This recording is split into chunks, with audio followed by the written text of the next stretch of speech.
Bismillah, Assalamualaikum warahmatullahi wabarakatuh. Mahasiswa-mahasiswiku hukum perkawinan yang saya sayangi dan juga menyayangi saya.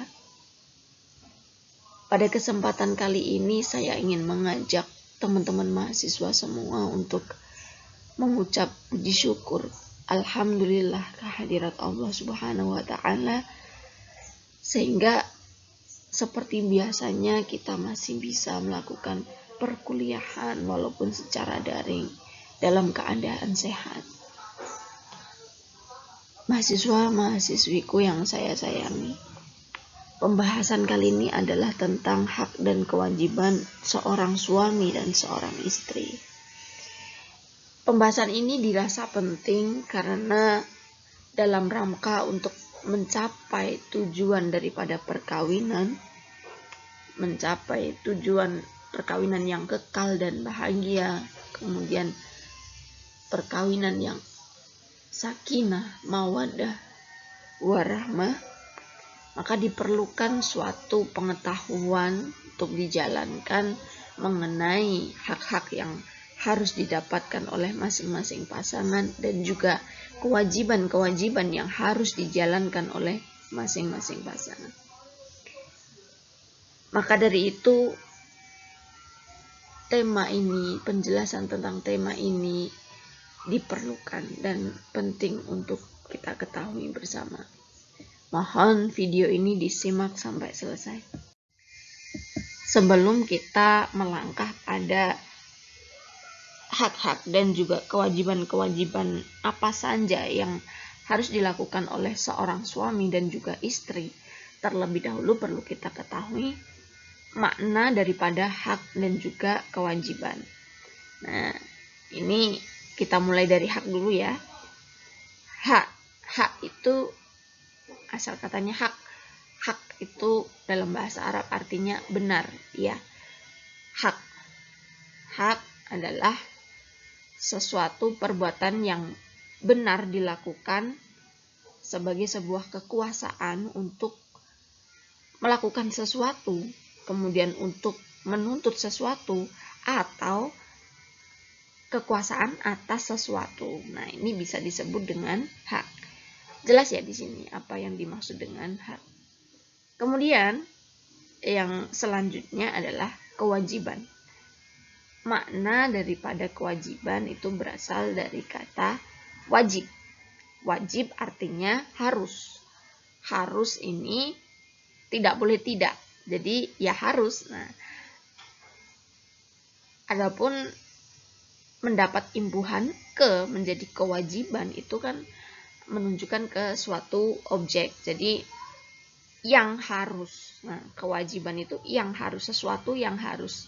Dalam artian yang harus dilakukan ataupun yang harus dilaksanakan. Jadi kewajiban itu sesuatu yang wajib ataupun harus untuk dilakukan atau untuk dilaksanakan. Nah, ini hak dan kewajiban ini saling timbal balik dan ia seimbang. Nah, seimbang itu sebanding ataupun sama. Bisa juga disebut dengan setimpal.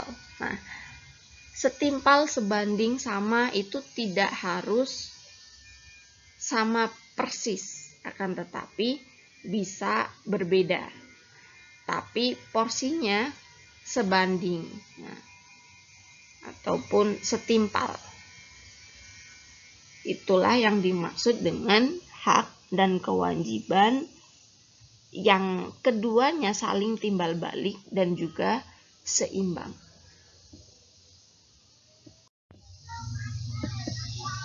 Untuk hak dan kewajiban seorang suami dan istri ini adalah hak itu sesuatu yang bisa dipenuhi atau bisa dinikmati dan juga sesuatu yang dapat diperbuat, dapat dilakukan ataupun dapat dituntut dan juga dinikmati oleh satu orang pasangan atas apa yang dilakukan atau kewajiban yang telah diupayakan oleh pasangan lainnya. Pun demikian dengan kewajiban. Kewajiban itu adalah sesuatu yang harus, tidak boleh tidak, harus dilakukan oleh seseorang untuk memenuhi hak yang dapat dinikmati oleh pasangannya. Itu yang disebut dengan hak dan kewajiban seorang suami dan istri. Artinya apa? Keduanya hak dan kewajiban ini saling timbal balik.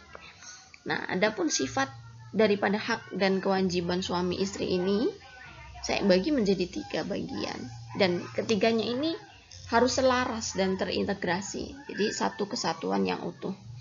Ya, yang pertama adalah partnership. Jadi antara hak dan kewajiban seorang suami dan juga istri ini sifatnya adalah partnership. Suami adalah mitranya istri dalam menjalankan hak dan kewajiban. Begitu juga istri adalah mitranya suami dalam menjalankan hak dan kewajiban. Segala sesuatu dalam rumah tangga itu harus bisa dibicarakan atau dimusyawarahkan. Asas musyawarah dan juga demokrasi bisa dijalankan dalam menjalankan hak dan kewajiban seorang suami dan juga istri. Nah, kedudukan di antara keduanya ini adalah sejajar dan berimbang. Jadi tidak ada yang lebih dominan atau tidak ada yang lebih superior daripada yang lain. Begitu. Keduanya sama, sejajar dan berimbang. Nah, itu. Lalu di antara keduanya dalam menjalankan hak dan kewajiban juga saling melengkapi. Jadi hak dan kewajiban suami, haknya istri adalah kewajiban suami. Haknya suami adalah kewajiban istri. Ini mereka akan saling melengkapi. Dan juga begitu juga dengan suami istrinya juga. Itu juga saling melengkapi selain hak dan kewajibannya. Keduanya sama-sama saling melengkapi. Ini satu kesatuan bahwasanya mereka hak dan kewajiban ini harus partnership, kemudian sejajar dan seimbang dan juga saling melengkapi.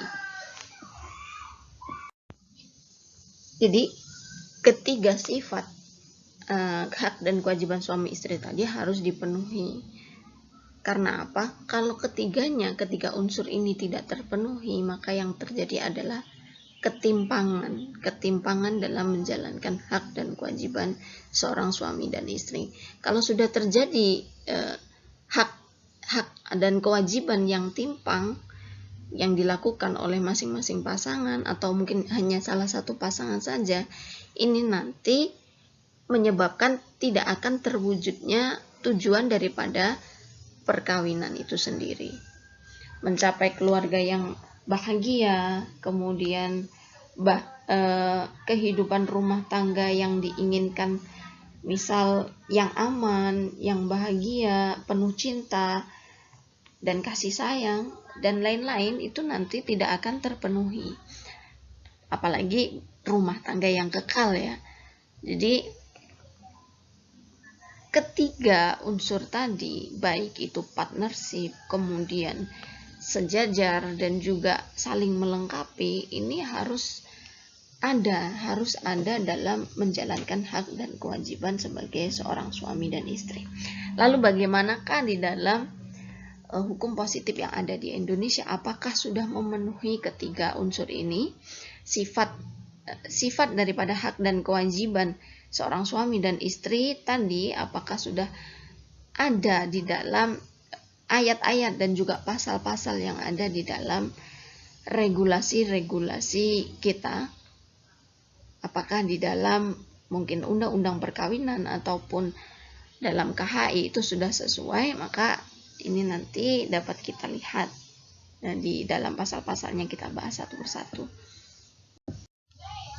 Kita bisa lihat kewajiban seorang suami dan juga istri ini pada pasal-pasal yang disebutkan dalam undang-undang perkawinan, yakni pasal 30 sampai dengan 34. Kemudian di dalam kompilasi hukum Islam itu pada pasal 77 sampai 84. Nah, ini sekilas nampak berbeda panjangnya ya, banyak yang dibahasnya itu berbeda. Lebih banyak pembahasan mengenai kewajiban suami istri ini di dalam KHI, karena produk hukum yang dihasilkan oleh KHI ini kan belum lama, baru tahun 91, sedangkan undang-undang perkawinan itu pada tahun 74. Berarti kan selisih mereka sekitar 17 tahun, sehingga mempengaruhi produk hukum yang dihasilkan. Kalau di dalam undang-undang perkawinan mungkin hanya dijelaskan secara general saja. Kemudian pada kompilasi hukum Islam, karena disesuaikan dengan keadaan zaman yang berubah dan juga menyesuaikan dengan umat Islam, sehingga produk hukum yang dihasilkan akan lebih banyak dan lebih detail. Begitu. Kita lihat dulu pada undang-undang perkawinan. Pasal 30, suami istri memikul kewajiban yang luhur untuk menegakkan rumah tangga yang menjadi sendi dasar dari urusan masyarakat. Kemudian kita bandingkan dengan pasal 77 kompilasi hukum Islam. Ayat pertama, suami istri memikul kewajiban yang luhur untuk menegakkan rumah tangga yang sakinah mawaddah rahmah yang menjadi sendi dasar dalam susunan masyarakat dan susunan masyarakat. Jadi sama ya ini antara keduanya, hanya saja di dalam KHI ditambahi tujuan perkawinannya. Nah ini, jadi pada intinya seorang suami dan juga istri itu mempunyai kewajiban, sama-sama mempunyai kewajiban terhadap tegaknya rumah tangga mereka. Tuh. Yang kemudian ini di pasal 31, hak dan kedudukan istri dan kedudukan istri adalah seimbang dengan hak dan kedudukan suami dalam kehidupan rumah tangga dan pergaulan hidup bersama dalam masyarakat. Ini perlu diingat bahwasanya di dalam undang-undang perkawinan, di dalam hukum positif kita itu menghendaki adanya keseimbangan antara hak dan kewajiban suami dan juga istri. Begitu. Tidak ada satu yang harus diunggulkan. Tidak ada satu yang harus termarginalisasi atau bahkan menjadi subordinat daripada yang lain. Itu tidak ada. Begitu hukum positif kita menghendaki seperti itu. Kemudian ini di dalam ayat 2 disebutkan masing-masing pihak berhak untuk melakukan perbuatan hukum. Nah, ini jaminan yang diberikan oleh undang-undang bahwasanya seorang suami dan juga istri itu sama-sama memiliki hak untuk melakukan perbuatan hukum. Apapun ya, boleh. Tidak hanya suami yang berhak untuk bekerja. Istri juga memiliki hak untuk bekerja, tidak hanya dibatasi pada wilayah domestik saja. Begitu. Kemudian ini yang ketiga, suami adalah kepala keluarga dan istri adalah ibu rumah tangga. Pembagian kepala keluarga dan juga mengurus rumah tangga ini sebenarnya tidak menjadi masalah, asal saja porsi yang diberikan itu adalah adil dan juga dapat diterima oleh masing-masing pihak. Jadi sepanjang ini tidak menimbulkan satu anggapan bahwasanya satu orang lebih dominan daripada yang lain, ini tidak masalah. Jadi keduanya asal masih sama-sama berimbang, menganggap pasangannya adalah setara dengan dirinya. Tidak ada yang lebih dominan daripada yang lain, tidak ada yang lebih superior daripada yang lain. Begitu. Kita masuk ke pasal 77 ayat 2. Suami istri wajib saling cinta mencintai, hormat menghormati, setia dan memberi bantuan lahir batin yang satu kepada yang lain. Nah, ini diantara kewajiban seorang suami dan istri. Masih bisa diterima semuanya ya, ini tidak ada yang bias. Suami mempunyai kewajiban untuk mencintai istri, pun demikian dengan istrinya. Wajib mencintai suaminya, hormat menghormati, keduanya saling menghormati, setia dan memberi bantuan lahir batin. Ini maksudnya adalah kebutuhan lahir dan batin ini sama-sama memiliki hak dan juga sama-sama memiliki kewajiban akan hal itu. Lalu kemudian ini suami istri memikul kewajiban untuk mengasuh dan memelihara anak mereka, baik mengenai pertumbuhan jasmani, rohani maupun kecerdasan dan pendidikan agamanya. Nah, ini juga di dalam KHI juga menjamin adanya kewajiban yang tidak hanya dilakukan oleh seorang istri. Jadi mengasuh, memelihara dan juga memantau tumbuh kembang anak, memastikan anaknya tumbuh dengan baik, itu bukan hanya kewajiban seorang istri, melainkan kewajiban bersama antara suami dan juga istri. Kalau berbicara mengenai kodrat, itu kan berbeda nanti ya. Urusan hamil, urusan melahirkan dan menyusui itu memang sudah menjadi kodrat daripada seorang istri. Tetapi untuk kewajiban menjalankan atau mengasuh, memelihara, dan mendidik itu bukan hanya kewajiban daripada istri, melainkan kewajiban bersama. Gitu. Kemudian ayat 4, suami istri wajib memelihara kehormatannya. Jadi keduanya sama-sama wajib saling memelihara kehormatan. Jadi unsur daripada partnership, kemudian kesejajaran dan juga saling melengkapi ini di sini masih masuk ya. Kemudian ayat 5, jika suami atau istri melalaikan kewajibannya masing-masing dapat mengajukan gugatan ke pengadilan agama. Jadi apabila ada salah satu pihak yang tidak terima akan porsi hak yang dia peroleh dan juga porsi kewajiban yang dilakukan oleh pasangannya tidak sesuai dengan apa yang telah dimusyawarahkan berdua, itu dapat menuntut ke pengadilan agama. Misal mau minta berpisahan juga bisa kalau tidak puas dengan apa yang sudah dilakukan oleh pasangannya dan juga tidak puas dengan apa yang sudah diterimanya. Begitu. Baik itu undang-undang perkawinan maupun KHI, keduanya sama-sama menghendaki sepasang suami istri harus tinggal dalam kediaman yang tetap, tempat tinggal yang tetap. Ini disebutkan pada pasal 32 Undang-Undang Perkawinan dan juga 78 Kompilasi Hukum Islam. Mau itu di rumah orang tua suami, mau itu di rumah orang tua istri, di tempat kos, di kontrakan, atau bahkan mengupayakan memiliki rumah pribadi, baik itu secara cash maupun secara kredit, boleh-boleh saja ditentukan oleh keduanya, dimusyawarahkan oleh keduanya, asal mengupayakan untuk tinggal tetap dalam satu kediaman. Begitu. Pada pasal 33 Undang-Undang Perkawinan di sini dijelaskan sama seperti pasal 77 KHI tadi, harus saling mencintai, menghormati, setia, memberi bantuan lahir dan batin kepada pasangannya. Itu. Lalu kemudian pada pasal 34 Undang-Undang Perkawinan ayat 1 disebutkan suami wajib melindungi istrinya dan memberikan segala sesuatu keperluan hidup rumah tangga sesuai dengan kemampuannya. Ini yang dimaksud adalah memberikan nafkah penghidupan bagi istrinya. Kemudian pada ayat 2 disebutkan istri wajib mengatur urusan rumah tangga dengan sebaik-baiknya. Jadi kalau di dalam undang-undang perkawinan itu kewajiban seorang istri adalah mengurus rumah tangga. Berbicara mengenai formulasi yang diberikan undang-undang perkawinan, dan juga nanti ada di KHI, tapi ini kita bahas dulu di undang-undang perkawinan.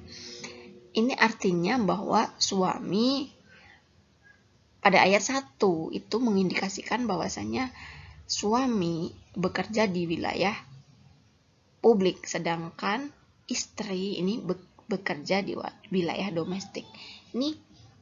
Ini secara tidak langsung formulasinya mengatakan seperti itu.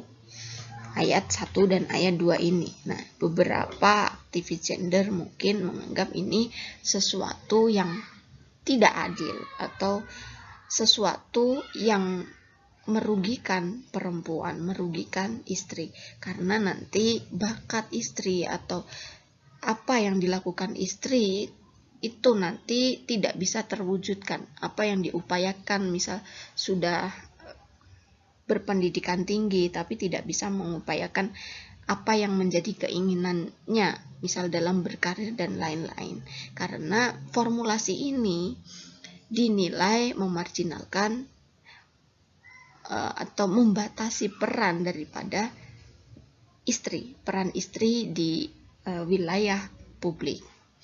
Jadi istri hanya dibenturkan pada wilayah domestik seperti kita biasa familiar dengar ya, istri itu ya ranahnya ya di sumur, kasur, dapur, kayak gitu. Nah, ini satu hal yang perlu untuk kita ketahui dan juga kita gali lagi, apakah seperti itu. Pada dasarnya formulasi yang diberikan oleh undang-undang perkawinan ini tidak ada masalah, asal sama-sama disepakati oleh keduanya dan juga keduanya sama-sama menerima kewajiban masing-masing yang ditetapkan oleh undang-undang perkawinan ini dengan sukarela dan juga menjalankannya dengan ikhlas. Tapi kalau misal ini justru malah menjadikan satu momok bagi sepasang suami istri, atau terutama bagi istri ya, ini nanti malah terbatas ruangnya, dia tersubordinat daripada laki-laki, terus banyak sekali hal-hal yang berkaitan dengan itu. Ini nanti ujung-ujungnya malah tujuan daripada rumah tangga yang ingin dibentuk, keluarga yang kekal, bahagia, sakinah, mawadah, dan rahmah, itu nanti tidak akan terjadi. Nah, itu pada dasarnya kuncinya adalah komunikasi antara keduanya, bagaimana membagi peran baik publik maupun domestik di antara keduanya, karena keduanya sama-sama memiliki kewajiban yang sama, kedudukannya adalah sama, seimbang.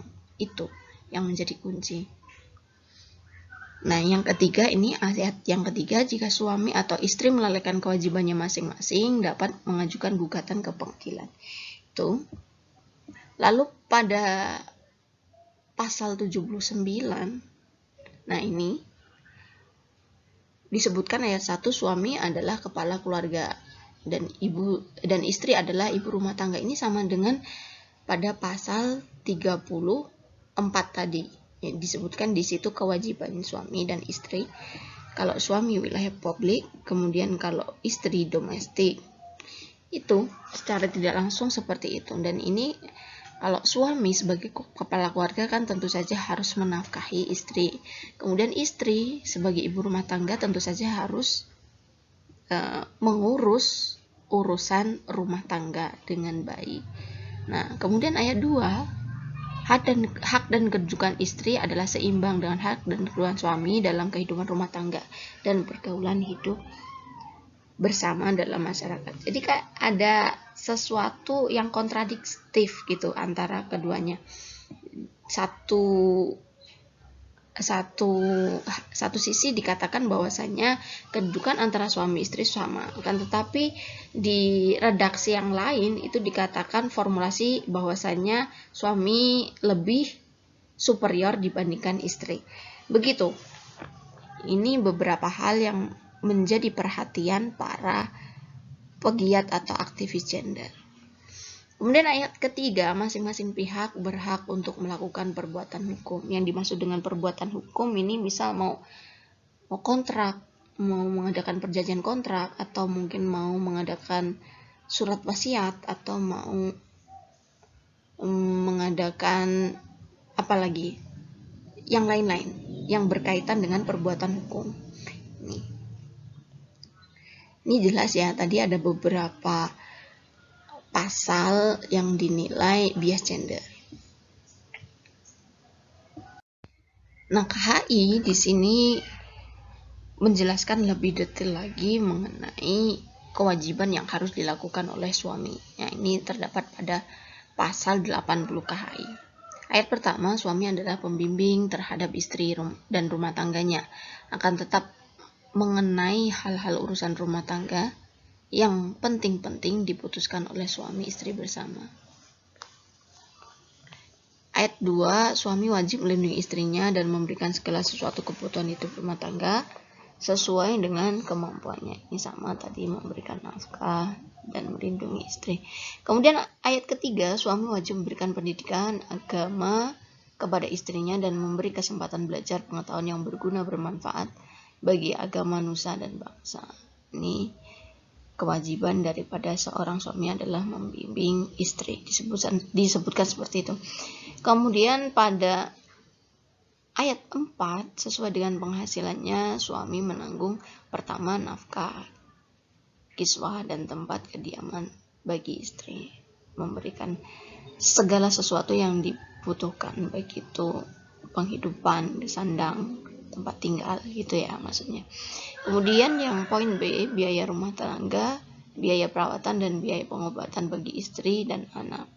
Jadi yang menanggung itu suami, di sini disebutkan seperti itu.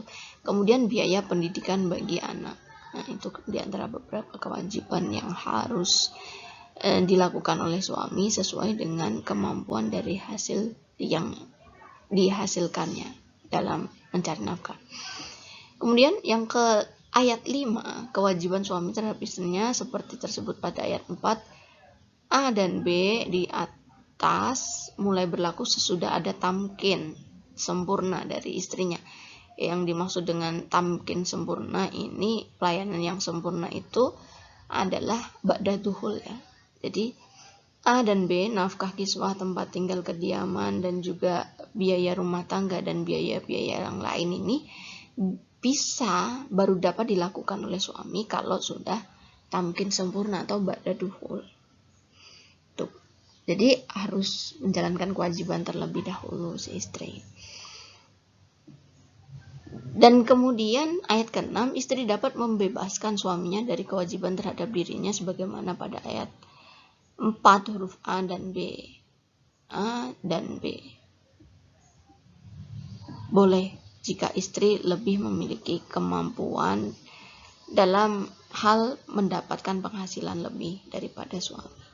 Misal sang istri pendapatannya puluhan juta sedangkan suami hanya berapa juta gitu, dan secara finansial istri mampu untuk menghidupi dirinya sendiri.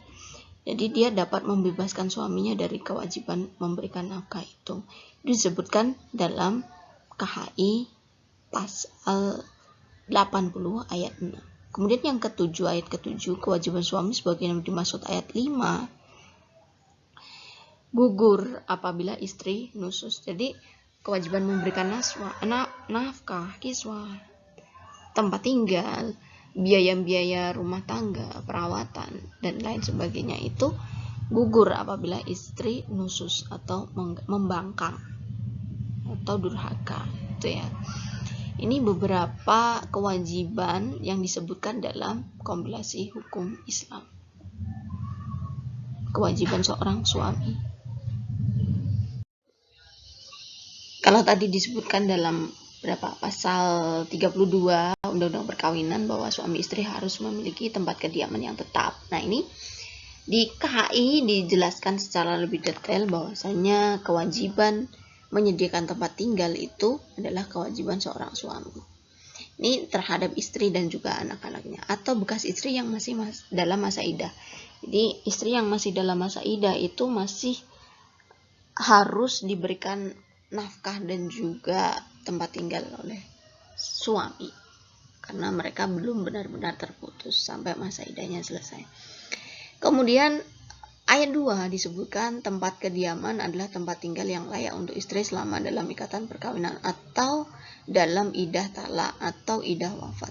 Jadi tempat tinggalnya itu haruslah tempat tinggal yang layak. Arti layak ini tidak harus mewah, tidak harus milik pribadi. Seperti yang saya katakan tadi, boleh di mana saja asal itu layak untuk istri dan anak-anaknya tinggal. Kalau bisa ya diusahakan milik pribadi dan juga nyaman gitu. Yang penting layak untuk ditempati. Kemudian yang ayat ketiga, tempat kediaman disediakan untuk melindungi istri dan anak-anak dari gangguan pihak lain sehingga mereka merasa aman dan tentram. Tempat kediaman juga berfungsi sebagai tempat menyimpan harta kekayaan, sebagai tempat menata dan mengatur alat-alat rumah tangga. Ini jelas ya, tidak perlu panjang lebar untuk membahas ini. Kemudian ayat 4, suami wajib melengkapi tempat kediaman sesuai dengan kemampuannya serta disesuaikan dengan keadaan lingkungan tempat tinggalnya, baik berupa alat perlengkapan rumah tangga maupun secara sarana penunjang lainnya. Ini juga jelas bahwasanya alat-alat rumah tangga itu bisa diusahakan. Di sini disebutkan kewajibannya hanya pada suami, tapi kalau hal-hal seperti ini bisa dimusyawarahkan bersama, diwujudkan bersama, disesuaikan dengan penghasilan. Jika istri juga menghasilkan, bisa saja ini menjadi satu pertimbangan untuk mengisi isian rumah tangga, isian rumah tempat kediaman itu. Lalu bagaimana dengan suami yang memiliki beberapa istri atau memiliki istri lebih dari satu? Ini diatur pada pasal 82. Ini disebutkan dalam ayat 1, suami yang mempunyai istri lebih dari seorang berkewajiban memberikan tempat tinggalnya dan biaya hidup kepada masing-masing istri secara berimbang menurut besar kecilnya jumlah keluarga yang ditanggung masing-masing istri, kecuali jika ada perjanjian perkawinan. Jadi kalau konsekuensi daripada seorang suami yang melakukan poligami adalah berlaku adil. Berlaku adil ini juga dalam hal memberikan tempat tinggal dan juga penghidupan yang layak bagi istri-istri dan juga anak-anaknya. Ini mau tidak mau sudah menjadi kewajibannya. Syarat utama daripada berpoligami adalah berlaku adil. Begitu. Kemudian yang kedua, dalam hal para istri rela dan ikhlas, suami dapat menempatkan istrinya dalam satu tempat kediaman. Nah, ini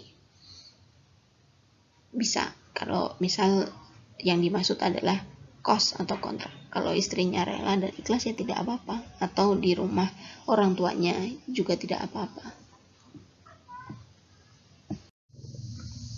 Oh, masih ada lagi ya, ini ternyata banyak sekali pasal-pasal di dalam KHI ya sampai ini ya udah.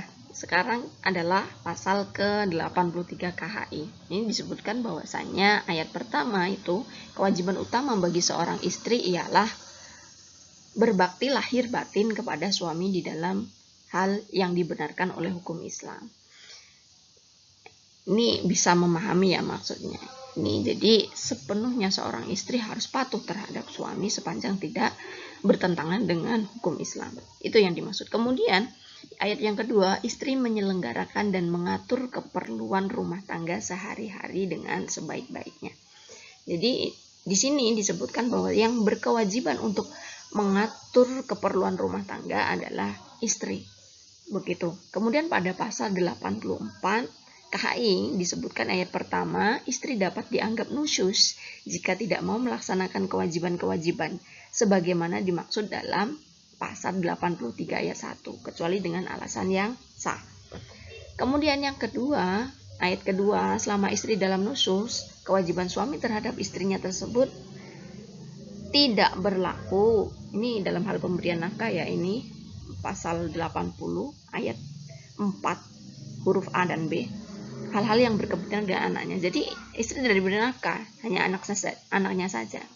Kemudian yang ayat ketiga, kewajiban suami tersebut pada ayat kedua di atas berlaku kembali sesudah istri nusyus.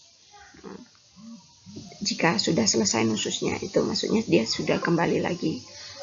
Lalu ini ayat yang keempat, ketentuan tentang ada atau tidaknya nusyus dari istri ini didasarkan atas bukti yang sah. Nah ini ya beberapa pasal, terutama ini pada pasal 83 ini secara tidak langsung oleh sebagian kalangan nanti dianggap bias gender. Begitu. Apalagi ini ada penguatan lagi di pasal 84. Di pasal 84 nanti kalau tidak patuh terhadap suaminya maka dan tidak menjalankan kewajiban-kewajibannya atau mengurus rumah tangga itu nanti dikatakan nusyus. Nah ini juga beberapa yang menjadi perhatian para aktivis gender bahwasannya ini pasal-pasal di atas semuanya bias gender gitu ya. Ya semuanya ini tergantung dari masing-masing pasangan ya kalau menurut saya. Jika semua dibicarakan apa yang disebut dengan kewajiban dari istri dan juga suami ini dibicarakan dengan baik, tugas dan tanggung jawab di dalam menjalankan kehidupan berumah tangga itu dijalankan dengan baik, maka tidak akan ada anggapan bahwasanya itu adalah sebuah nusyus. Itu. Pasal-pasal tadi itu baik di dalam undang-undang perkawinan maupun di dalam kompilasi hukum Islam ini dinilai oleh sebagian kalangan menjadikan perwujudan ketidakadilan gender di dalam rumah tangga. Jadi ada manifestasi ketidakadilan gender di dalam kehidupan berumah tangga. Apa saja itu? Ini ada satu, yang pertama adalah marginalisasi atau peminggiran. Peminggiran ini yang dimaksud adalah upaya yang dilakukan untuk membatasi peran, kalau bisa dikatakan seperti itu, membatasi peran perempuan di wilayah publik. Ia hanya diberikan kekuasaan di wilayah domestik. Ini kaitannya dalam hal ekonomi ya. Jadi begini, maksudnya adalah kaum perempuan atau para istri ini akses untuk sumber ekonomi itu terbatas, atau dia malah justru ketergantungan terhadap pendapatan daripada suami. Nah, ini satu hal yang masih diperjuangkan oleh beberapa aktivis gender. Ini dianggapnya seperti itu. Pasal-pasal tadi mendiskreditkan perempuan yang hanya selalu diidentikan dengan sumur, kasur, dapur, kayak gitu. Maka dari itu, kewajiban-kewajiban yang harus dilaksanakan oleh istri di dalam pasal-pasal tadi itu dinilai syarat akan pemarginalan terhadap peran perempuan, terutama di bidang ekonomi. Itu. Kemudian ada subordinasi. Jadi ada kayak semacam peran perempuan atau posisi perempuan itu lebih rendah. Jadi di dalam pasal-pasal tadi secara tidak langsung mengatakan bahwasanya perempuan itu lebih rendah daripada lelaki. Ada salah satu pihak yang subordinat di dalam rumah tangga, kayak gitu. Jadi tidak dianggap penting posisi daripada seorang istri, tidak lebih penting daripada seorang suami. Jadi suami lebih superior daripada istrinya. Begitu. Nah, ini ada lagi yang ketiga adalah stereotype atau kayak perempuan dilabeli secara negatif gitu loh. Misal saja jika dijumpai hal-hal yang tidak sesuai dengan yang semestinya di dalam kehidupan rumah tangga, nanti yang mendapat pelabelan buruk itu adalah si perempuan atau si istri yang dikatakan tidak becuslah mengurus rumah tangga. Misal anaknya bermasalah, tidak becuslah dalam mendidik anak. Kemudian apalah kalau dia bekerja kok nggak mau ngalah sih sama suami dalam hal karir dan sebagainya. Ini ada pelabelan-pelabelan negatif terhadap perempuan. Misal nanti ada perceraian di antara keduanya, nanti yang salah juga perempuan. Selalu yang dilabeli tidak baik ataupun negatif itu adalah perempuan. Nah, ini beberapa hal yang dianggap sebagai perwujudan daripada ketidakadilan gender oleh beberapa kalangan aktivis gender. Itu. Kemudian yang selanjutnya adalah violence atau kekerasan. Jadi yang seperti ini, posisi perempuan yang lemah dan juga secara hukum juga dilemahkan, itu mengakibatkan kewenangan yang tidak terbatas pada sang suami. Jadi istri tergantung kehidupannya kepada suami, kemudian apa-apa dia mengandalkan suaminya, kemudian sang suami ini menjadi semakin banyak kesempatan, mungkin karena hal itu menganggap istrinya lemah. Ini hanya sebagian anggapan saja ya, tidak semua laki-laki seperti itu, akan tetapi proses-proses yang seperti ini yang awalnya hanya karena istri di rumah saja, kemudian menjalankan pekerjaan atau mengurus rumah tangga, ya walaupun itu sebenarnya pekerjaan mulia kan, tetapi bagi laki-laki mungkin memandangnya kamu di rumah, jadi dianggapnya lemah, dia tidak punya kekuatan, dia ini terus seenaknya saja. Suami bisa saja dia melakukan kekerasan terhadap istrinya. Kekerasan ini banyak ya, tidak hanya kekerasan dalam artian fisik ya kan, tetapi bisa juga psikologis kekerasannya, kemudian seksual juga bisa. Jadi misal dianiaya secara emosional itu misal saja direndahkan. Nah, karena si istri di rumah saja mengurus anak, terus mengurus rumah tangga, nanti direndahkan oleh pasangannya atau keluarga dari pasangannya atau yang lain-lain. Terus dia dibatasi hak-haknya, itu juga termasuk kekerasan. Dipaksa dalam hal ini dan hal itu juga termasuk kekerasan. Jadi ini tadi pemahaman yang seperti itu, yang awalnya hanya karena hal sepele ya, istri di rumah saja kemudian dianggapnya tidak bekerja, padahal pekerjaan di rumah itu malah tidak ada hentinya, dari pagi sampai pagi lagi itu tidak ada berhentinya, terus menerus berputar, tapi justru malah dianggap lemah dan tidak dihargai, direndahkan, seperti itu bisa. Kemudian kalau secara fisik juga mungkin malah dianggap lemah, kemudian seenak saja suaminya, itu juga bisa.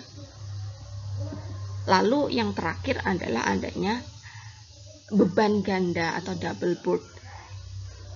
Dalam hal pekerjaan misal saja ini si perempuan atau si istri mempunyai pekerjaan atau dia diperbolehkan oleh suaminya untuk bekerja di luar atau di wilayah publik, tidak hanya domestiknya saja. Nah, ini nanti menimbulkan beban ganda untuk perempuan karena sudah bekerja seharian di luar, kemudian setelah pulang masih melihat banyak sekali pekerjaan rumah yang belum terselesaikan. Jika suami tidak pengertian atau tidak ada pembagian tugas tadi yang balance antara suami dan istri terkait dengan apa-apa yang harus dikerjakan di rumah atau kewajiban yang harus dibagi di dalam menjalankan kehidupan rumah tangga, ini nanti beban istri itu akan ganda. Jadi dua pekerjaan yang sama-sama berat ini dilakukan oleh istri. Nanti secara fisik ini mungkin juga psikisnya ini tidak kuat nanti perempuan, begitu. Nah, semuanya ini sebenarnya tidak masalah jika semuanya sudah dibicarakan dengan suaminya dan semuanya ini tidak menimbulkan konflik di antara keduanya. Tapi yang menjadi masalah jika ini menimbulkan konflik, ada pemaksaan, ada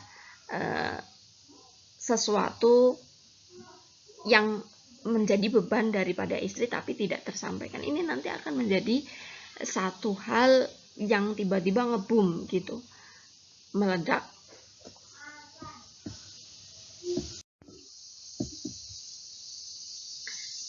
Sekali lagi di sini saya tekankan, beberapa kalangan aktivis gender menganggap bahwasanya formulasi hukum yang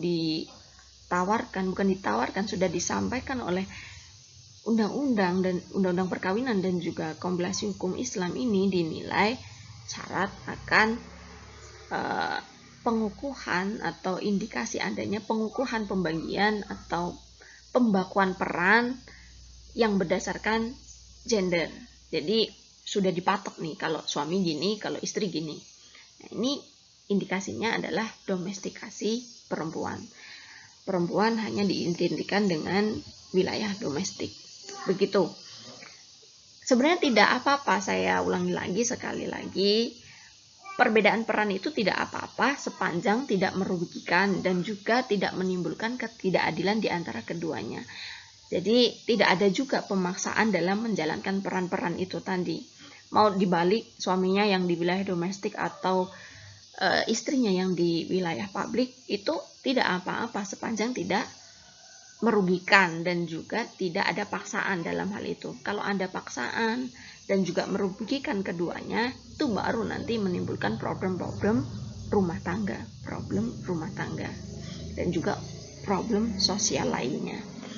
Itu saja mungkin apa yang dapat saya tambahkan.